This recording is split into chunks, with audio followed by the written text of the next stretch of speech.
Hoy tenemos unos invitados de lujo.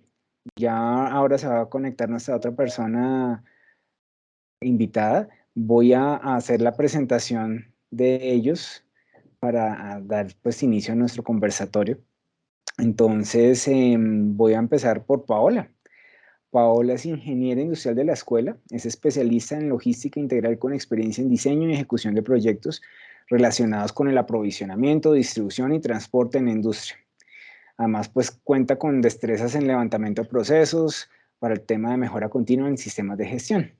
Actualmente se dedica a la dirección y gestión de proyectos, estudios de mercados, diseño y gestión de campañas de marketing digital en plataformas de Facebook, WhatsApp, en estudios de factibilidad, análisis de estructuras de costos, análisis de viabilidad de importación y exportación de productos y documentación de sistemas de gestión de calidad ISO 9001. Entonces, pues esa es a manera muy resumida el perfil de Paola. La otra persona que tenemos entonces invitada en estos momentos es Andrés, el ingeniero Andrés Giraldo. Él es ingeniero civil de la escuela, culminó además una maestría en dirección de empresas en el Instituto Panamericano de Alta Dirección de Empresas en México. Cuenta con diferentes estudios, en estos momentos también con un diplomado en desarrollo de competencias gerenciales del TEC de Monterrey y algunas otras certificaciones en temas de programación, data science y modelos cuantitativos. Es director y fundador de una empresa de ingeniería civil enfocada a la construcción de modelos y gestión de proyectos de planeación de transporte, ingeniería de datos, fabricación de acabados arquitectónicos a partir de plástico reciclado y sargazo. Hace parte también del consejo directivo de una promotora de proyectos de infraestructura y del consejo directivo de una empresa de tecnología que explota y comercializa datos de geocomportamiento. Además, pues es y ha sido profesor de asignaturas en diferentes universidades. Y bueno, eso es a nivel general el resumen de su hoja de vida. La otra persona que nos acompaña es la ingeniera Catalina Amaya. No sé si ya Catalina se pudo conectar, creo que no. Bueno, pero de todas formas, Catalina es la otra persona que nos acompaña, ya ahorita ya nos acompañará. También es ingeniera industrial de la escuela, pues se ha formado también en Green Manufacturing, en manufactura asociado al respeto del medio ambiente y a las OSHAs. Ha trabajado en tecnología de información, en empresas de IT, y también ha estado vinculada en empresas del servicio al cliente en Nueva York. Ha trabajado en el área administrativa, en instituciones de educación, ha trabajado también en temas de ventas y retail y también ha ofrecido asesoramiento a diferentes empresas en temas de nuevos programas, en temas administrativos. Entonces, pues ese es como el perfil en términos generales de nuestros invitados. Muy bienvenidos los tres. Gracias por estar en su casa, porque finalmente la escuela es su casa también. Muchas gracias. En estos momentos ellos se encuentran fuera de Colombia, entonces además me gustaría que ustedes nos comentaran un poco dónde se encuentran y qué les pareció, digamos, y qué expectativas tienen frente a este conversatorio y qué les pareció cuando dijimos, oiga, toc, toc, toc, cuéntenos, ¿quieren colaborarnos, quieren comentarnos sus experiencias? ¿Cómo que empiezo? Sí, empecemos. O De sea, una. esto es un Yo cafecito, estoy yo les decía. en una ciudad que hace mucho calor, se llama Mérida, queda en la península de Yucatán, en México. Estoy aquí hace 5 años y nos vinimos a vivir aquí por la calidad de vida. Dicen que es como de las ciudades con mayor índice de calidad de vida de toda la región, entonces vinimos a ver y pues al parecer sí, nos hemos amañado y aquí estamos. Y cuando me contactaron, pues la verdad me sentí halagado, dije, ay, qué chévere, obvio, chéverísimo poder hablar con gente de la escuela en un contexto diferente y además después de tanto tiempo. Yo me gradué en el 2006 o 2007 o algo así, entonces me pareció aparte pues honrado, me pareció hasta nostálgico poder tener este espacio. Súper. Vamos, Pablo. ¿Quién quiere seguir? ¿Paola o Catalina?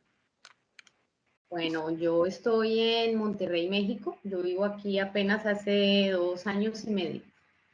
Vivo aquí con mi hijo, tomé la decisión de emprender vuelo y venirme a estas tierras norteñas porque vine a emprender un proyecto de vida, un proyecto personal, me casé, así que cambiaron muchos planes, ha sido un crecimiento tanto a nivel personal como laboral intenso, ha sido un curso intensivo. Como lo hablábamos con mis compañeros hace unos minutos o con Joseph hace unos días, como les decía, es un emprendimiento.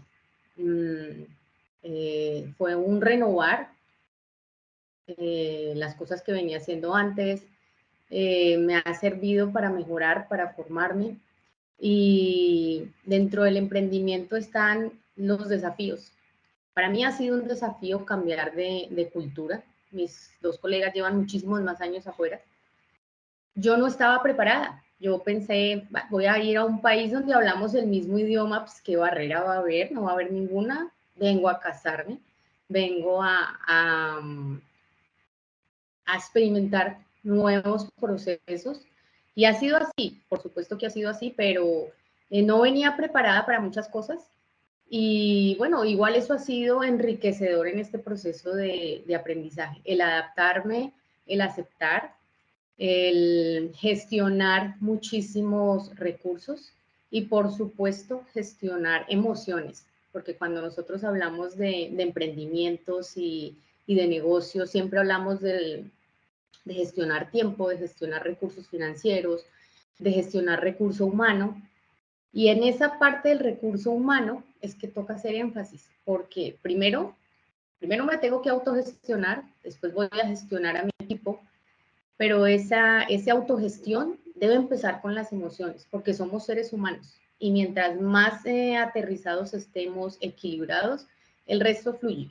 Cualquier emprendimiento, cualquier idea de negocio, lo que necesitemos hacer. Entonces, ha sido clave el salir de esa zona cómoda en que estaba, el haber desacomodado a mi hijo ha sido un reto, ha sido un crecimiento para ambos. Entonces, parte de eso les vengo a compartir y las oportunidades que he podido ver al haberme salido de esa zona en que estaba. Gracias, Paola. Bueno, muchas gracias por la invitación, ingeniero Joseph. Para mí, pues, me voy a copiar de Andrés, realmente halagador. Y no sé, conectarme con la universidad me dio una alegría inmensa. Saber que podemos tener un link, un lazo que nos une y poder retroalimentarnos me parece maravilloso. Y qué pena, pero empecé a contestar al revés. Yo llegué aquí, vivo en Minneapolis, queda en Minnesota, estamos en la frontera con Canadá. Llegué bueno, yo a Estados Unidos llegué porque dos personas muy importantes en mi familia querían que yo me superara, que yo aprendiera inglés. Entonces el plan inicial era venirme a estudiar inglés por un año. Los planes cambiaron, conocí a alguien, me propuso matrimonio, nos casamos en Colombia, volvimos, iniciamos una familia y bueno, aquí estamos hace mucho tiempo y pues nada, frenteando la realidad como viene. Miren que aquí podríamos hablar de muchos elementos de liderazgo, ¿no? Porque aquí el solo hecho de tomar esa decisión ya implica un liderazgo. Ustedes se fueron de Colombia a empezar una vida de alguna manera de ceros, ¿sí? Con muchas expectativas, me imagino también con retos, ¿no? Miedos, porque me imagino que ese tipo de decisiones no son fáciles. Y pues miren, o sea, están muy bien. O sea, finalmente, de alguna manera u otra, a pesar de todas las vicisitudes que ha sido, porque pues me imagino que hubo o hay momentos, ¿no? En los cuales como que uno puede llegar a decir si será la mejor decisión o no, ¿sí? De todas maneras, pues esa perseverancia, esa resiliencia también les ha permitido pues tener una estabilidad y estar bien y pues también acompañarnos en un momento como este. Entonces, hoy vamos a hablar sobre esos retos del liderazgo asociados a unos campos de acción que en este caso pues son más hacia la parte administrativa y la parte comercial de las organizaciones.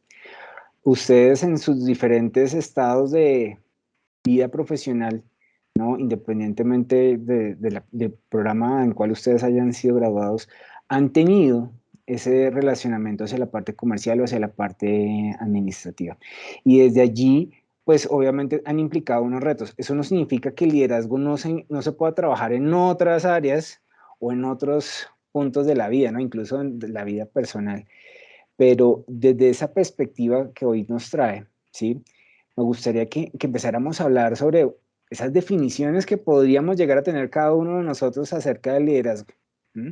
Porque finalmente, si yo le pregunto a uno, el liderazgo lo puede identificar de una manera, de pronto el otro lo puede identificar de otra. Entonces me gustaría que habláramos primero sobre eso, como inicio de este conversatorio. ¿Tú, Andrés, Catalina? Si quieren de una yo. Dale. De hecho, Joseph, yo creo que si le preguntas a la misma persona, en dos momentos diferentes te va a decir dos definiciones diferentes de liderazgo. Ujú. Porque no necesariamente es, no es una ciencia exacta, no es como qué es el carbono. Y también es una cosa que está como que está evolucionando y está creciendo y hay 10.000 vertientes diferentes, ¿no? Entonces, en la escuela de negocios te enseñan, no, que el liderazgo enfocado en la actividad, no, que el liderazgo enfocado en la persona, no, que el liderazgo enfocado en valores, no, que el liderazgo enfocado en la empatía o en la humildad o en lo que sea, ¿no? Y todos esos, pues son definiciones que podrían llegarte a funcionar o no funcionarte dependiendo de en dónde estás y cómo eres tú, ¿no? Entonces, yo creo que en realidad el tema de definir el liderazgo es una zona gris muy difícil, pero sí les puedo contar, ahorita que estaba hablando Paola, de una anécdota que más o menos define por qué creo yo que el liderazgo cambia tanto, es tan mutante y puede ser liderazgos diferentes en la misma persona, en el mismo momento, pero en situaciones diferentes. Entonces imagínense que igual que Paola, yo antes de venirme a vivir a México, yo estaba viviendo en España. Y obviamente la cultura colombiana y la cultura española pues no son tan parecidas, hablamos el mismo idioma y toda la cosa, pero bueno, no es lo mismo. Entonces cuando me vine a vivir a México, dije, ahora sí voy a estar en mi salsa, esto va a estar mucho más fácil, ahora sí va a estar papita, ¿no? Y llegué en un puesto digamos que era como un mando medio, era director de proyectos. Entonces tenía equipos moderadamente pequeños a mi cargo, como equipos de 8 personas o algo así. Y todos eran consultores, ingenieros, arquitectos con experiencia. Entonces, pues yo la vi fácil y estaba súper acostumbrado al estilo de liderazgo europeo y digamos que al estilo de liderazgo gringo también, que es muy orientado a la tarea, ¿no? Entonces llegas y le dices a alguien, Juanito, por favor, revise la base de datos porque el campo 57 tiene algunos errores y no está cumpliendo con la norma. Gracias, hasta luego, ¿no? Llegué con esa actitud y con ese estilo de liderazgo a llevar proyectos en México y mis jefes me llamaron a los 2 meses y me dijeron, oiga, ¿usted qué está haciendo? ¿Por qué todo el mundo se está quejando de cómo los trata? Y yo, ¿perdón? Sí, no, es que usted es una persona muy seca, no sabe hacer, no tiene empatía por los demás. Me hace el favor y se va al TEC de Monterrey a estudiar un diplomado en competencias gerenciales. Yo, uy, o sea, si de mal lo hago, no puede ser. Claro, cuando llegué al TEC de Monterrey me dijeron, bueno, ¿cómo es su día en la empresa? No, pues yo llego, saludo, buenas, ¿cómo están? Y me siento a trabajar. Andrés, mire, en México las cosas son diferentes. En México usted, hola Pepito, ¿cómo estás? ¿Te viste el partido anoche? ¿No te lo viste? Estuvo buenísimo. ¿Que vamos a comernos una concha con café? ¿No te gusta la concha? No, es que la concha tiene mucho azúcar, no sé qué, bla, bla, bla. Está bien. Ah, Pepito, por cierto, ahorita voy a revisar la base de datos que enviaste. Todo muy bien, todo genial. Yo nada más le cambiaría esto y esto y esto y si quieres lo hacemos juntos, pero yo sé que puedes solo, entonces más bien avísame cuando lo tengas y todo bien, todo en orden. Like, ¿estamos bien? Chao, Pepito. O sea, el tema de cómo comunicar era completamente diferente, pero finalmente esa no fue la diferencia grave que me hacía un mal líder en ese momento. Y es que yo creo que en ese momento yo venía muy con una mentalidad de ingeniero, de lo importante son las tareas y las actividades. Hay que lograr A, B y C. Y para lograr A, B y C, tengo este cronograma y esta división de estas actividades. Y entonces lo que tengo que hacer como líder es estar seguro que cada uno cumpla con su pedacito para poder llegar al objetivo final. Lo que me enseñó México es que es mucho más sencillo ser un líder orientado a la persona. Es decir, Pepito, ¿qué pasó? ¿Por qué no pudiste hacerlo de la base de datos? No, es que no entendí esta cosa. Ah, no pasa nada, Pepito. Venga, hagámosle aquí los dos, sumamos, restamos, no sé qué, bla, bla, bla. Y de alguna manera buscar que las personas a las que tienes que dirigir o a las que tienes que guiar se sientan cómodas, entiendan por qué están haciendo las cosas y se sientan parte de un equipo, ¿no? Si estás muy del lado gringo y del lado europeo, tal vez eso no es tan importante, pero en el lado latino, pues yo estaba haciendo un desastre. Tan así que me mandaron a estudiar para poder ser un mejor director. Bueno, muchísimas gracias, Andrés. Perdón, antes de darle la palabra a Paola y a Caterina, ya empezaron a salir algunas preguntas. Entonces, antes de pasar de pronto el tema, y dado que es una pregunta dirigida para Andrés, Carlos está escribiendo en el chat y nos está diciendo, ¿lo que nos habla sobre el liderazgo aplica para el emprendimiento? ¿Tú qué dices? Uy, yo creo que lo que te decía, hay diferentes formas de ser líder, ¿no? Y a lo mejor voy a extenderme un poquito en la respuesta, pero creo que hay un buen motivo. Entonces, cuando eres director de proyecto, tienes que asegurarte que los objetivos se cumplan en cierto tiempo y esa es tu labor, ¿no? Luego, afortunadamente, fui creciendo profesionalmente y ya fue como director, entonces me hacía cargo de recursos humanos y de ventas y de 10.000 cosas. Y entonces ahí mi función como director no era, mi función como líder no era asegurarme que se cumplieran plazos, sino era intentar generar empatía y sincronía para que el equipo de personas que hacían parte de esa empresa funcionaran bien, ¿no? Y eso es otro tema completamente de liderazgo. ¿Qué se necesita para el emprendimiento? Cuando salí y me volví emprendedor y empecé con mi empresa hace ya algunos años, lo que tuve que hacer fue inventarme mi propia forma de ser líder, ¿no? Porque no podía aplicar lo que me estaba funcionando antes. O sea, me hubiera encantado ser el director de orquesta que le dice al de recursos humanos, oiga, de recursos humanos, vaya y búsqueme el mejor programador porque necesito que haga tal código. No tenía director de recursos humanos, me tenía a mí, una computadora y una oficina, ¿no? Y tampoco podía ser el tipo súper rígido de tengo que hacer A, B, C, D, E, F, G, porque pues, me estaba matando y me iba a matar a mí, me iba a estresar y no iba a llegar a ningún lugar. La forma de liderazgo que me tocó entender y empezar a desarrollar ahí fue un liderazgo que ahorita es mucho más fácil de entender, pero que en su momento era imposible, y es el liderazgo a distancia. Entonces, ¿qué es lo que hacía cuando empecé con mi empresa? Buscar personas que estuvieran trabajando desde otros lugares, que tuvieran horarios más o menos similares, incluso con idiomas diferentes, enfocarme muy bien en comunicar las actividades y enfocarme muy bien en comunicar los resultados esperados y más bien volverme mucho más eficiente en decidir a qué le dedico mi tiempo, ¿no? Después, cuando la empresa creció un poquito más, ya me tocó volver a ser el líder, el director de empresa que tiene que estar vendiendo, que tiene que estar pensando en los recursos humanos, en los temas legales, en 10.000 cosas. Pero yo pienso que en el momento en el que decides emprender, el liderazgo tiene que ser lo que te funcione muy bien a ti. No puedes estar tratando de pelear con todos y menos contigo mismo. Súper. Bueno, aquí hay una pregunta de Patricia también para Andrés, pero antes de pasarle esa pregunta a Andrés, pues yo quiero escuchar a nuestras otras dos invitadas y ya le damos, ya más adelante leo la pregunta que tiene Patricia para Andrés. Entonces, Paola o Catalina, cuéntenos. Bueno, yo desde antes de graduarme ya tenía ruido en el sistema que mi papá me había hecho, que creara mi propia empresa. En ese momento no escuchaba la palabra de emprendimiento.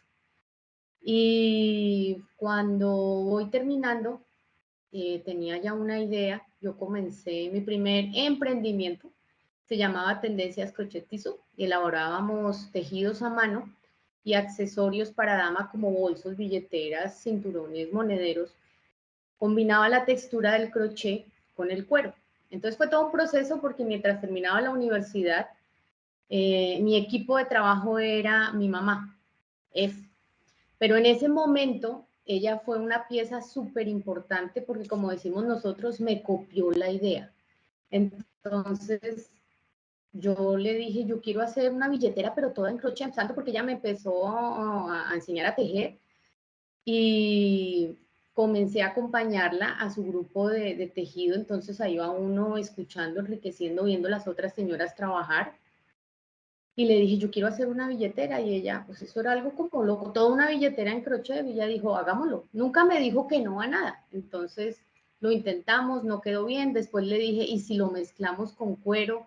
Entonces empieza todo ese proceso de irnos al barrio El Restrepo a buscar quién hacía un aplique de cuero sin saber de pieles, sin saber de absolutamente nada.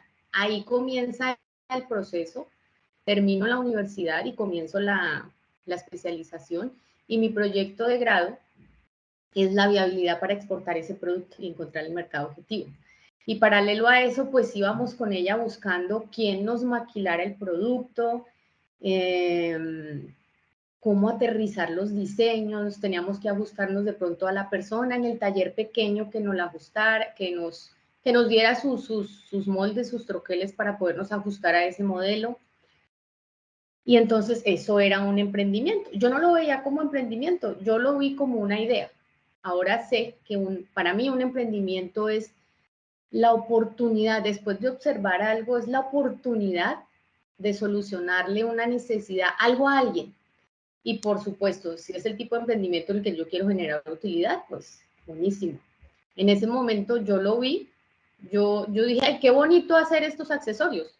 No estaba pensando en solucionarle la necesidad a alguien que quisiera un producto con dos texturas, no, sabía que mi producto era exclusivo y pues la socia me acolitó todo. Y paralelo a eso, pues tampoco me creía una líder, ni sabía, ni busqué, ni estaba en la definición qué será liderazgo, qué tengo que hacer para ser una emprendedora, no. Y agradezco que haya sido así en ese momento porque es que recién graduada estaba ligerita. ¿Sí? Sin tanto miedo, sin tanta paradigma, sin tantos bloqueos que se va uno cargando. Entonces, y además no era mamá todavía, entonces podía moverme un poco más fácil. Entro a la especialización, es mi proyecto de grado, inmediatamente me voy a ProExport yo dije, esto hay que exportar, porque como en mi proyecto era que salía, que era viable en ese momento, el mercado me daba Venezuela, y yo dije, no, pero Venezuela, esto tiene que irse para Europa, para Estados Unidos, donde sí lo pagan, porque eso era lo que uno escuchaba, es que las artesanías y la mano de obra artesanal se paga muy bien en el exterior. Entonces comienzo a aplicar todo lo que venía de la universidad. Eso sí, lo que sí hice siempre desde que empecé fue aplicar toda la ingeniería que aprendí. Siempre, siempre, por más pequeñito que fuera, yo siempre llevaba unos registros, analizaba unos costos, todo lo que yo pudiera aplicar, lo hacía. Entonces, como cuando uno dice vulgarmente que no lleva el negocio como una tienda, pues yo nunca consideré una tienda mi negocio sin que eso sea malo. Pero lo que hice fue estructurarme desde el principio, entonces ahora entiendo que me autogestioné. y la autogestión es una de las habilidades del liderazgo. Y en miras de, para no extenderme tanto, en miras de que quería sacar mi producto, entonces comienzo a hacer contactos, ONGs de comercio justo, voy a una macrorueda con unos italianos, les gusta el producto, ahí ya estaban en embarazo, iban a ser mi hijo, querían el producto, pagaron las muestras y querían más diseños.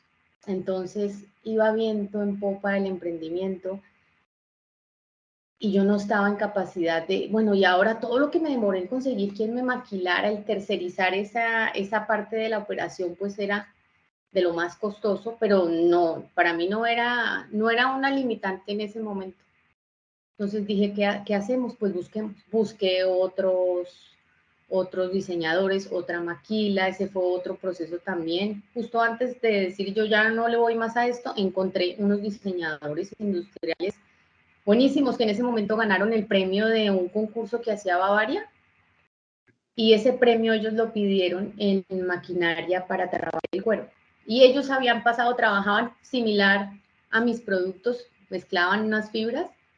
Entonces ellos empezaron a maquilar estos accesorios y seguí intentándole y yo me voy por fuera. Cuando encontré el cliente que decía, ¿y me puede llenar un container? Pues no había tenido en cuenta eso. Pero dije, bueno, no puedo llenar un container, pues solo tengo mi mamá y yo le dije, tengo que comenzar a ampliar mi mano de obra. Y ahí comienzo a liderar un grupo de mujeres. Quise trabajar ese elemento social y era emplear madres cabezas de familia. Como ya tenía a mi hijo, yo dije, y mi hijo siempre estuvo a mi cuidado, yo gestioné el tiempo, también me autogestioné en la parte personal y mi mamá fue una pieza ahí clave. Siempre me enseñó a organizar el tiempo, siempre. Entonces, que le alcance el tiempo para todo lo que tiene que hacer. No dependa de nadie, sin que eso implicara no pedir ayuda, pero muévase. Entonces, ya era un poco menos lo que me podía mover, pero sin embargo no lo dejamos atrás. Empecé a liderar, conseguimos unas tejedoras, madres cabezas de familia en unas condiciones económicas pues muy complicadas. La condición es que vivieran solas, que no tuvieran pareja, porque hay madres cabezas de familia que sostienen la pareja. Yo no quería que estuvieran con pareja, así que les facilitaba el trabajo, hubo capacitación, les facilitaba el trabajo, les llevaba el hilo hasta sus casas, ellas ya sabían lo que tenía que hacer, les recogía y les pagaba su mano de obra. Pero ni aún reuniendo muchas tejedoras iba a ser capaz de reunir, de reunir tantas y de llenar un container.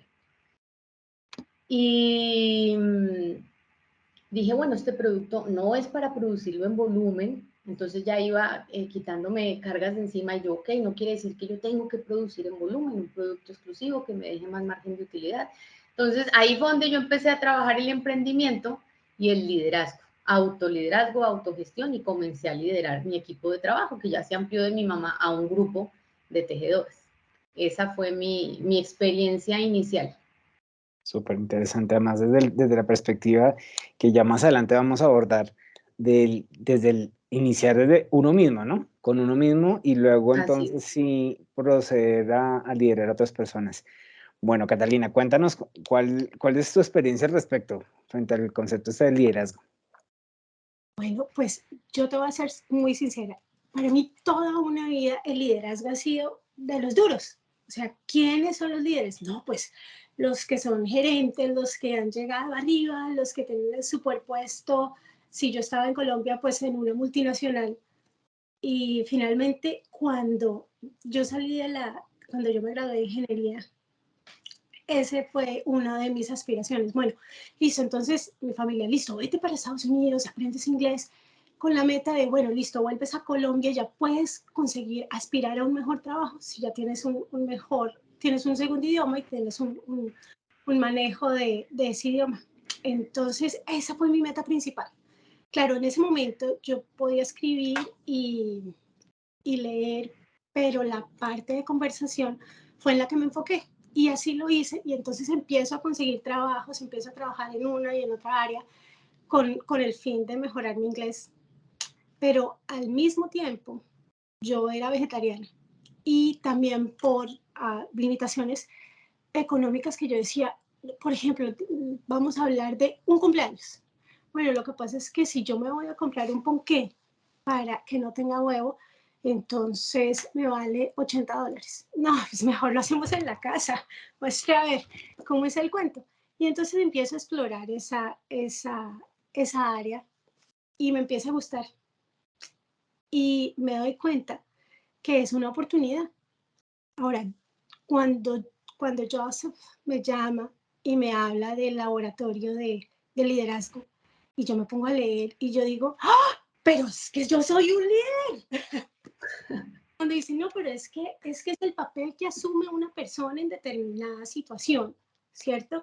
Y que se expresa declarando un futuro sostenible y lo hace realidad. Yo, no, pero espere, un momentico, no, sí, yo soy un líder. No, pues me cambió la vida totalmente.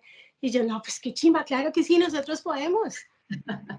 Y entonces ahí fue cuando yo empiezo como a reformular todo lo que he hecho durante todos estos años. El último trabajo que realicé fue en el campo de IT, Information Technology, y fue un proyecto que estaba planificado para un año, me lo aplazaron a 2 años, luego 2 años y medio, se terminó y decido quedarme en la casa. Y decido tener nuestro segundo bebé y por cosas de la vida y como me he practicado 18 años hacer ponqué sin huevo y porque a mí me encanta la decoración y entonces de una forma u otra me la he pasado comprando libros de cocina, de una forma u otra me la he pasado visitando lugares de paticerías francesas y no sé, siempre me he inclinado por ese lado y explorando y aquí y allá y hablando con la gente y pues resulta que mis ponqués son deliciosos y a la gente les empieza a gustar y me empiezan a encargar y al lado del cuento del ponqué, entonces, no, pero venga, y usted, a mí me contaron que hace unos arreglos de flores muy bonitos, y oiga, ¿y usted no me podría hacer unos arreglos de frutas? Y empieza como a ampliarse el cuento, pero yo diría que mi producto estrella son los ponqués. ¿Y cuál es mi fortaleza?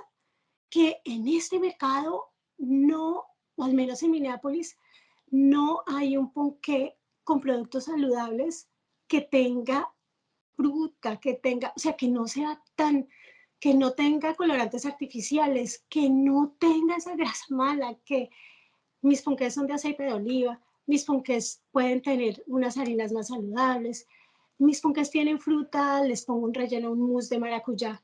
O sea, son cosas y como viene la decoración, vienen decorados con flores orgánicas porque también un día quedé así sorprendida porque las flores se pueden comer. ¿Cómo? ¿Que las flores se pueden? Claro que sí, hay flores que se pueden comer. Y entonces, claro, una vez fuimos a un restaurante cuando me ponen flores en una ensalada y yo, pues nada. Y así ha ido evolucionando mi producto y esa es mi historia. Y pues muchas gracias, Joseph, por abrirme los ojos porque no, pues ahora soy líder. A veces, y precisamente es una pregunta que más adelante le voy a hacer a Paola por un comentario que ella hizo, pero precisamente a veces nosotros mismos no nos consideramos, ¿no? Y es parte de pronto de esos paradigmas que Paola mencionaba. Pero quiero, para honrar a la palabra y de las preguntas que están haciendo aquí en el chat, ¿no? A Andrés le preguntaban qué opina, si es más importante ser o hacer, ¿no? Y entonces, esa pregunta se la vamos a dejar a Andrés y les voy a lanzar una pregunta a Paola y a Catalina para que vayan pensando en la respuesta, ¿no? Asociada a, ¿ustedes consideran que el líder nace o se hace? Entonces, Andrés, cuéntanos. Ser o hacer. Yo erróneamente pensé que eran dos cosas diferentes y que lo importante al inicio de mi carrera era hacer. O sea, pues ingeniero. y haciendo modelos matemáticos para temas de transporte. Pues lo más importante era ser el más, como dicen aquí en México, el más fregón, el mejor, y haga, y haga, y haga. Y en eso radicaba mi valor, ¿no? Mi valor como profesional y mi valor como líder. No, es que Andrés es el que sabe cómo se hace tal cosa, ¿no? Eso puede funcionar durante un tiempo, pero luego llega la realidad y la realidad te dice, viejo, tú estás trabajando con seres humanos y eres un ser humano. De entrada, si lo único importante para ti es el hacer, psicológicamente te va a pasar una factura brutal, ¿no? Porque no estás reconociéndote como un ser que tiene muchas aristas y muchos planos, y además no estás viendo en los demás las circunstancias en las que están conviviendo contigo, ya sea en el trabajo o por fuera, y solamente estás enfocado en la tarea. ¿Lo hizo, no lo hizo, lo hizo bien o lo hizo mal? No, no va por ahí el camino. Ahora, ¿qué pasa con el ser? El ser no es suficiente porque la función de un director básicamente son tres cosas, ¿no? Lo primero que haces es hacer un diagnóstico. Oiga, hay algo que no está funcionando, ya sea en mi vida o en la empresa o lo que sea. Entonces hago un diagnóstico. Luego tomo una decisión y hasta ahí llega el ser. El ser te permite primero centrar cuáles son los problemas y luego tomar la decisión de cómo solucionarlo. Pero si te quedas ahí, pues tu empresa se va a ir a la quiebra, porque después de eso viene el hacer, ¿no? Es cómo ejecuto esa decisión que tomé para resolver aquel problema o para ampliar aquel mercado o para hacer lo que sea, ¿no? El hacer es obligatorio. Y siento que hay algunas personas que somos un motorcito, que siempre estamos haciendo, y nos acostamos a dormir y soñamos hacer, y nos levantamos y entonces a hacer más, y dele, y dele, y dele, y dele, y dele, y dele. Y eso, por lo menos en mi vida personal, a mí me ha pasado una factura, tanto en salud física como en salud mental, carísima, ¿no? Ese no es el único camino. Y para cerrar un poquito la respuesta, ahorita que estoy como parte de un consejo directivo en donde lo que haces es intentar acompañar al director de una empresa para que para que no solamente tome las decisiones adecuadas, sino para que pueda ver un futuro de empresa más allá de su visión periférica, sino con una visión de un equipo de varias personas. Lograr ese hacer de esa persona que es una máquina, porque si es un director de empresa, normalmente es una persona con unas características de acción y de lo que sea que se necesite para ser director de empresa. Ahí es cuando tienes que centrarte más en cómo es esa persona y cómo esa forma de ser puede ayudarle o no a ejecutar lo que se define como consejo, ¿no? Entonces, ese es un liderazgo muy diferente y es nuevo para mí. Esto de estar en un consejo directivo es una locura porque entonces el hacer es entender muy bien al director y tratar de ubicarlo en equipo para que esté en donde tiene que estar haciendo lo que tiene que hacer. Eso está en chino porque además es un liderazgo de muchas personas sobre uno. Y además ese seguramente es un crack, es brutal, es muy bueno para muchas cosas. Entonces, no puedo disociar el ser y el hacer. No creo que se puedan disociar. Cometí el error de ser muy hacer, de ser un robotcito y de trabajar y trabajar y trabajar y trabajar y trabajar. Y creo que no es sostenible en el tiempo y tampoco es tan productivo como uno quisiera. Ujú. Muchas gracias, Andrés. Yo quisiera simplemente agregar aquí un elemento a esa respuesta, y es que finalmente, como líderes, el líder también es una persona que influye desde el ejemplo, ¿no? Entonces, desde ese ejemplo, si tú trabajas en tu ser, fortaleces esas herramientas que tú tienes como persona, como dices, como ser humano, ¿no? El hacer también va a verse reflejado en esos resultados. Entonces creo que es de alguna manera una consecuencia. Bueno, y ahora sí la pregunta que le había dicho a Paola y a Catalina, cuéntenos, ¿qué piensan ustedes? Cata, ¿sí yo? Bueno, yo diría que es un poquito de ambos. Yo diría igualmente que se nace porque es que a mí, por ejemplo, me parece muy importante que cuando voy a ponerme en los zapatos de una persona que está siendo liderada. A mí me parece muy, muy, muy chévere ser liderada por alguien que tenga carisma, por alguien que quiera ayudarlo a uno a salir adelante. Entonces, yo digo que en ese sentido se nace.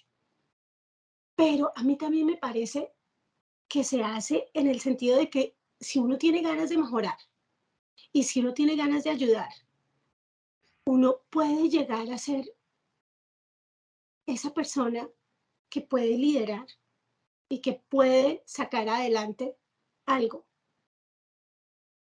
Pues no sé, es mi forma de ver las cosas.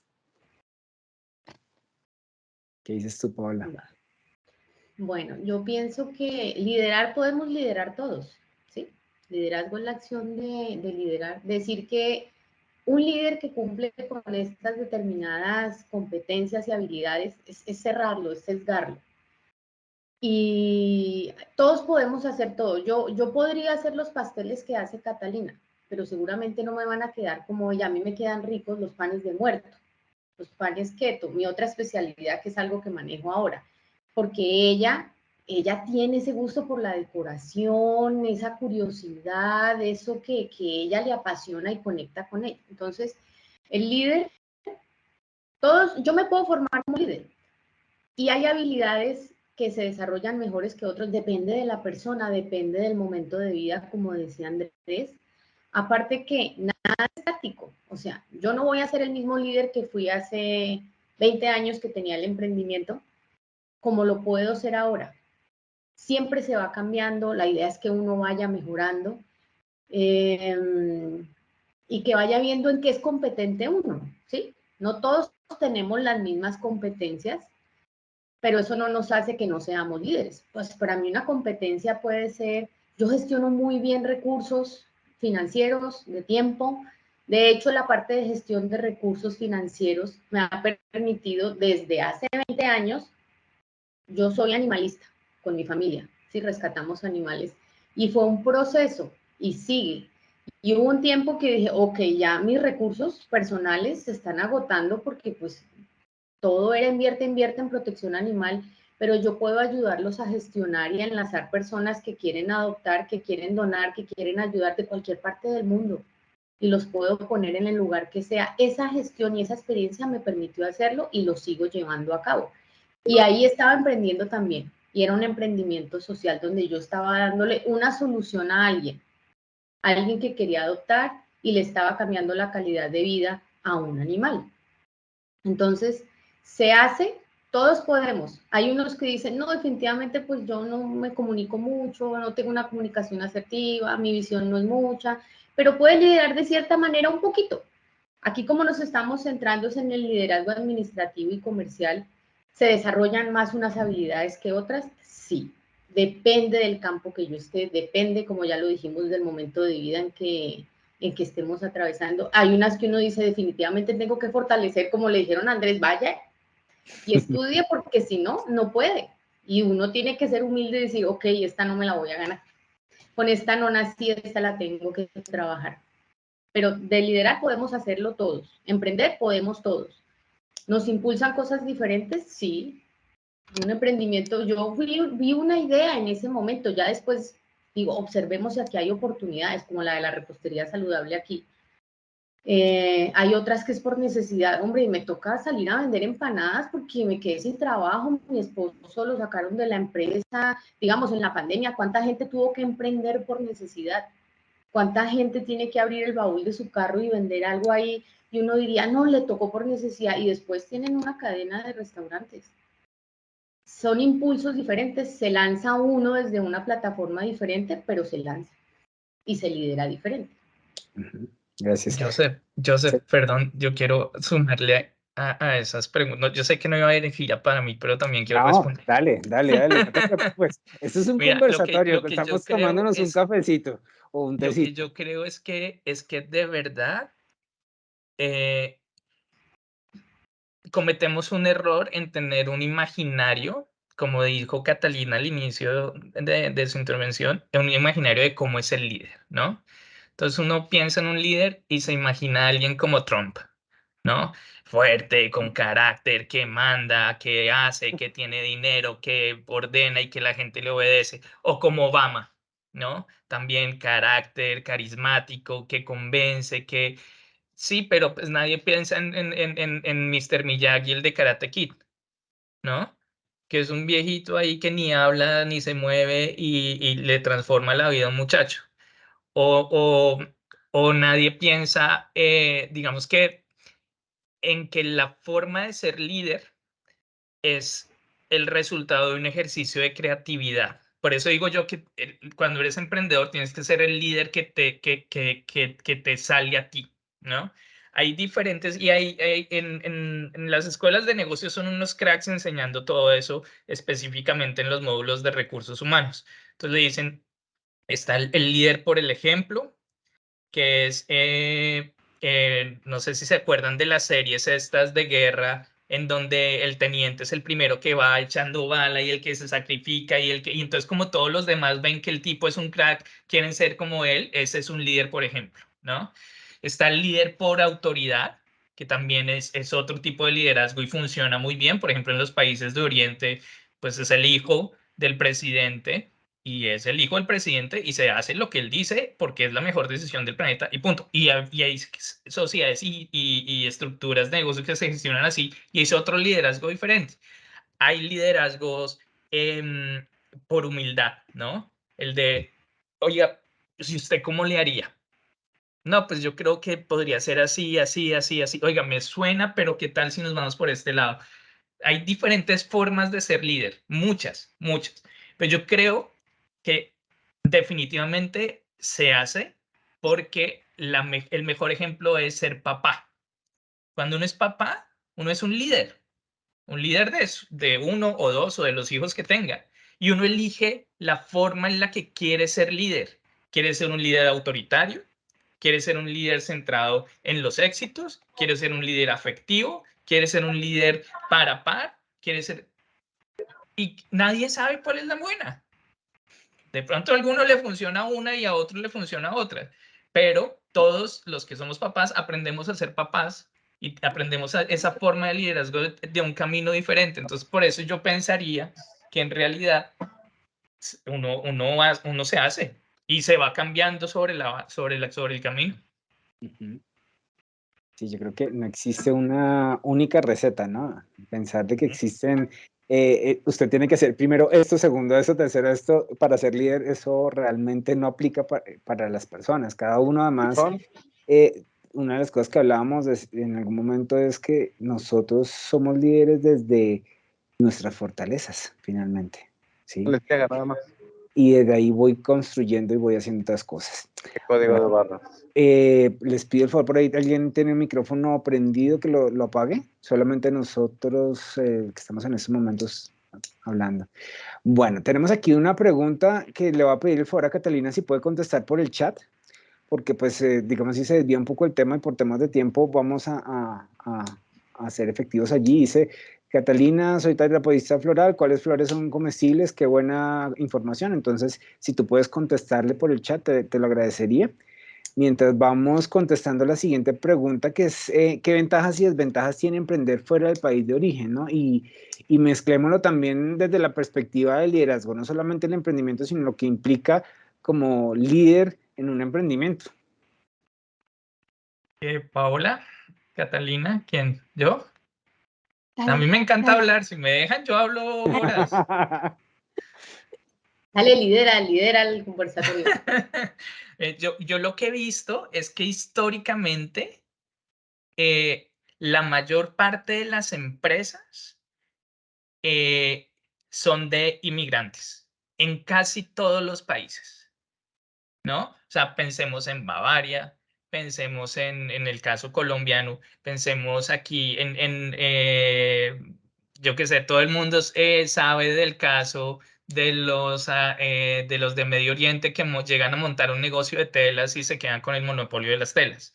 O de los mexicanos que llegan a montar un restaurante y se quedan con el monopolio del restaurante. Es decir, es muy común que el inmigrante monte su propio negocio y sea emprendedor. Yo creo que es por dos motivos. El primero, porque no conoce a nadie.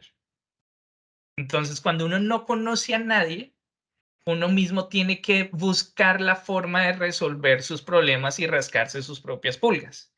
Y en ese proceso es cuando uno se da cuenta de esto yo lo puedo hacer, ¿no?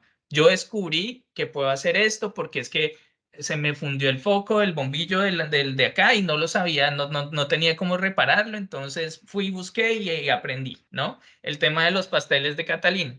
Oye, pues es que no encontré aquí, no conozco a nadie que haga esto que yo deseo.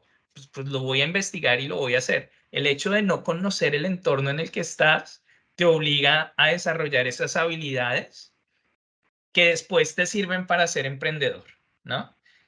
Y el segundo motivo es que normalmente las personas que migramos tendemos a asumir más riesgos y ser emprendedor es un riesgo, 100%.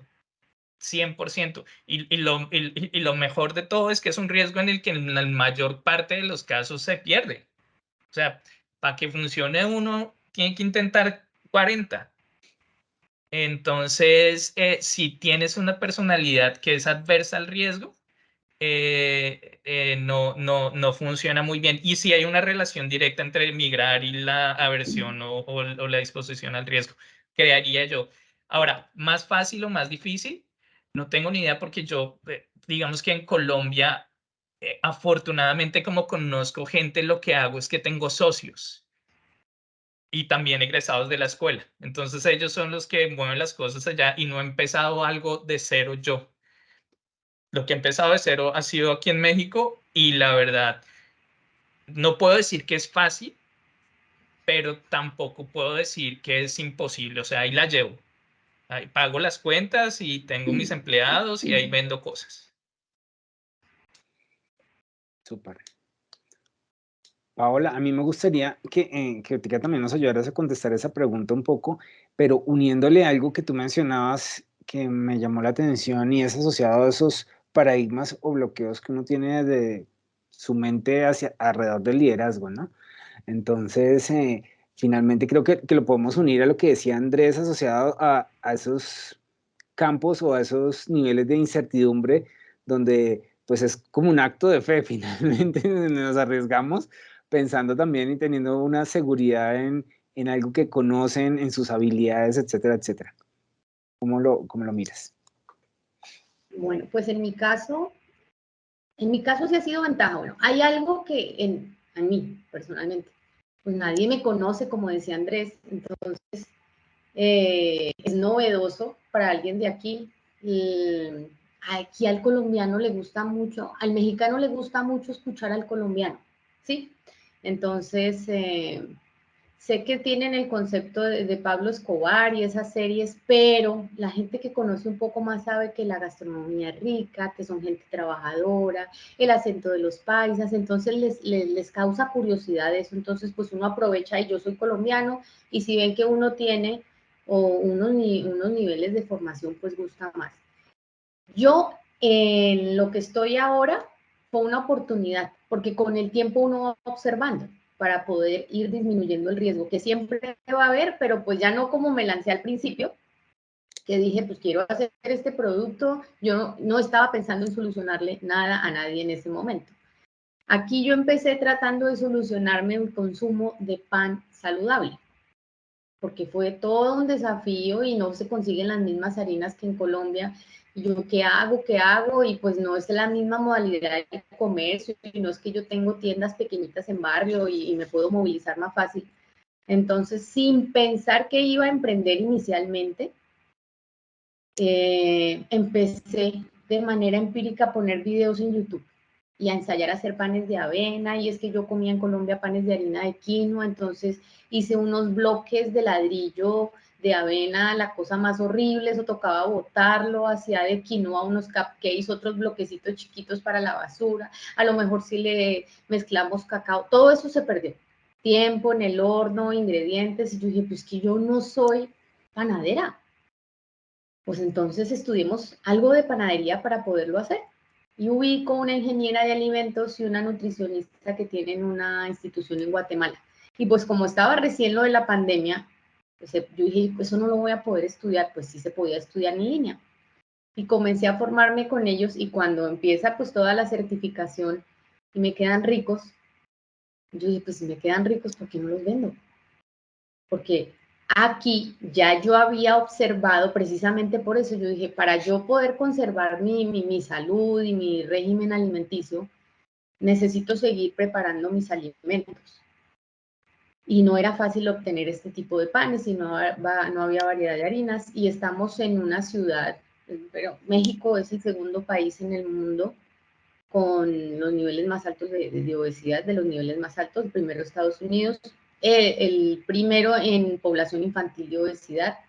Y pues es nomás salir a los supermercados y ver lo que la gente lleva en sus carritos, y pues físicamente lo que uno ve, niveles de diabetes, obesidad pues por todo lado. Entonces dije, y empecé a investigar qué consumían, pues los productos low keto, lo que se escucha que está de moda, los productos bajos en carbohidrato. Entonces comencé a moverme ahí. Entonces vi la oportunidad a raíz de que iba a satisfacerme una necesidad, y comenzó a gustar. Y a raíz de eso, como he trabajado sistemas de gestión y va anudado a logística, porque ahí siempre me ha encantado esa parte de trazabilidad, tiene que engranar todo perfecto para que llegue al cliente y funcione perfecto. Entonces, los sistemas de gestión me ayudaban a llevar bien toda esa logística de los proyectos que desarrollaba. Y ahora en alimentos se dio la oportunidad, pude hacer conexión con una ingeniera de alimentos colombiana que está en Ciudad de México hace 11 años, y comienzo a prepararme con ella en sistemas de inocuidad alimentaria, y empiezo a ver otra necesidad, y es las reposteras, el nicho de mercado, las reposteras en casa que empezamos, y muchas que tienen ya negocios, que tienen más mercado, pero aún siguen en casa, desconocen mucho la norma, las prácticas. Entonces empiezo a ver ahí que desarrollamos una línea de talleres, de asesoramiento, para que esas personas puedan desde un principio poder escalar, pero de una manera más profesional, sus negocios, sin importar que no vayan a alquilar una cocina industrial, pero cómo sistematizo mi emprendimiento para que vaya teniendo un crecimiento, para que vaya siendo en verdad productivo, que me genere utilidades, pero concientizándolas desde ahí. Aparte, pues el común entre todos los emprendimientos, todos son seres humanos, grandes empresas, todos somos seres humanos. Entonces, ¿cómo gestionamos? Y es algo que como mamá, muchas pues hacen repostería en casa porque son mamás. Pero ¿qué implica tener mi negocio en casa, ser mamá? No, pues que no puedo hornear por la mañana, que si tengo el horno prendido no puedo salir a recoger a mis hijos, que me toca por la tarde, pero que no toque, pero que no haga. Entonces, ¿cómo ayudarles a gestionar mejor todos esos recursos de tiempo, esos recursos financieros?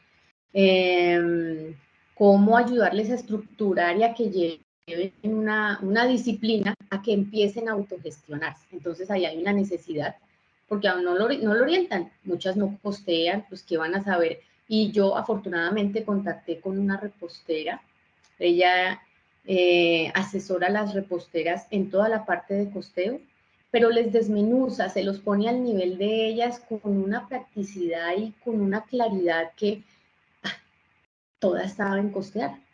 Todas las que estén con ella saben costear, y las asesorías que me prestó a mí, excelentes. Entonces, es ponernos al nivel, hay necesidades, y no estoy yéndome solamente a empresas grandes de alimentos.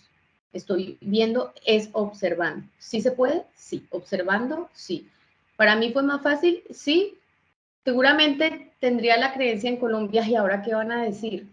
que se puso a hacer pastelitos. Porque en algún momento, no, sí, no, pues se puso a hacer pastelitos, a hacer panecitos. Pero pues yo no me quiero quedar en el panecito, yo estoy viendo más allá para trabajar las asesorías, para seguir ese acompañamiento a ese nicho.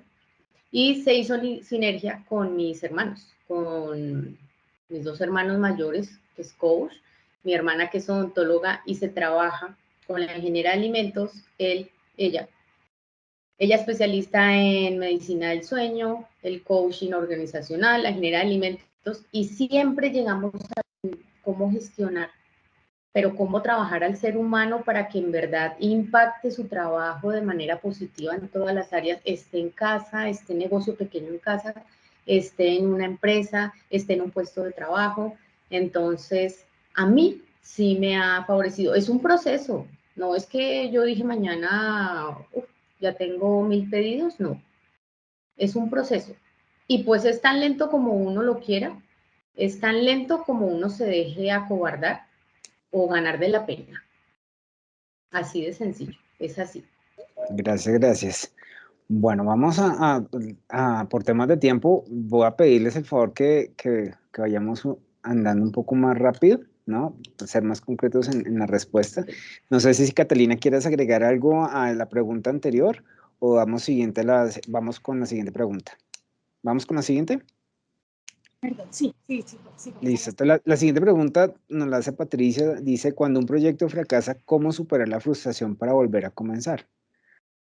Entonces, Catalina, cuéntanos, desde tu punto de vista. Pues yo siempre he dicho que, así como cuando dije que uno tiene que tener la berraquera para empezar su propio negocio, pues también tiene la berraquera para levantarse, ¿cierto? O sea, siempre yo he tenido muy claro que de los errores se aprende. Y perder por aprender no es perder. Entonces, es simplemente tener clara la teoría y aprender de los errores que uno ha cometido y volver a empezar. ¿Qué fue lo que hice mal? ¿Qué fue lo que no, qué fue lo que me falló? ¿Qué fue lo que no preví? ¿Fue el mercado? ¿Costé mal mi producto? ¿Me metí en un nicho que no era mi especialidad? ¿De pronto no me estoy enfocando en mis habilidades? ¿Ese no es mi fuerte? ¿Cuál es mi fuerte? Porque yo siempre he dicho que el fuerte de uno es el motor que lo mueve. Y cuando hay algo que lo mueve a uno, uno le da y lo hace con amor y lo hace con pasión y eso se transmite. Y eso a mí me parece que es lo que hace un buen líder. Si la persona tiene carisma y la persona lo hace con cariño, yo creo que llega el mensaje bien y la gente lo acoge a uno.